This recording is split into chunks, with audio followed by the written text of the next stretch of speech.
Hi everyone! Nakapagluto ka na ba nitong ating garlic buttered shrimp? Pinasimpleng luto guys, pero punong-puno ito ng lasa. Para ka na rin umorder nito sa paborito mong resto. Bali, ganito lang po natin ito ginawa. Meron tayo ditong 500 grams na malinis na hipon. At ibababad lang natin ito sa ating Sprite. Kahit anong klaseng lemon soda ay pwede po dito. Makakatulong po ito mabawasan yung lansa ng ating mga hipon. Bali, ibababad lang po natin ito for about 30 minutes.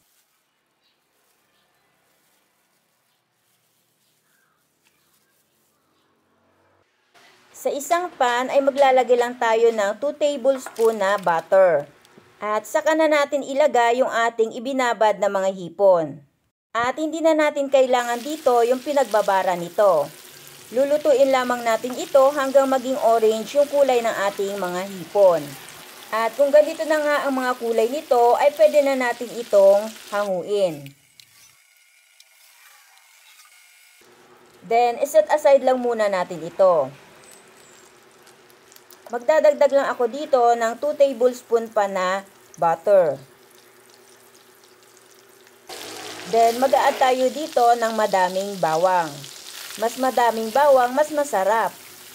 Lulutuin lang natin mabuti yung ating mga bawang. Pero wag natin itong tutustahin.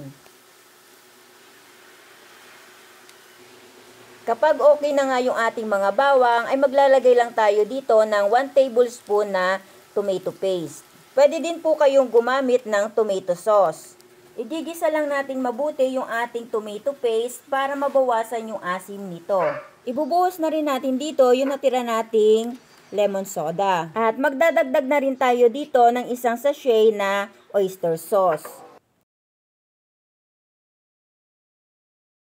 Yung iba nating mga pampalasa ay idadagdag na rin natin dito tulad ng ating paminta at ang ating asin.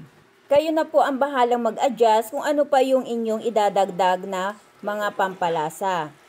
Naglagay din ako dito ng konting ketchup para manamis-namis naman yung ating magiging sauce. Or kung ayaw nyo naman ng ketchup, ay pwede kayong mag-add ng sugar. At kapag okay na yung lasa nito, ay pwede na natin ilagay yung ating mga hipon.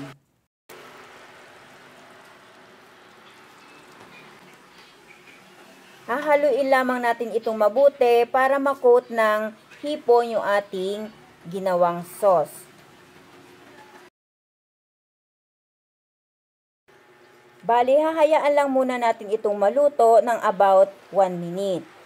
Para ma-sure lang natin na hanggang loob ng hipon ay magkakaroon ng lasa ito. Pwede nyo po itong subukang lutuin kapag may mga okasyon po sa inyo. Kayo ba mga kamaglalaway walang allergy sa pagkain ng hipon? Kaya mag-iingat din po yung mga bawal kumain nito. Thank you for watching. Bye-bye. God bless everyone.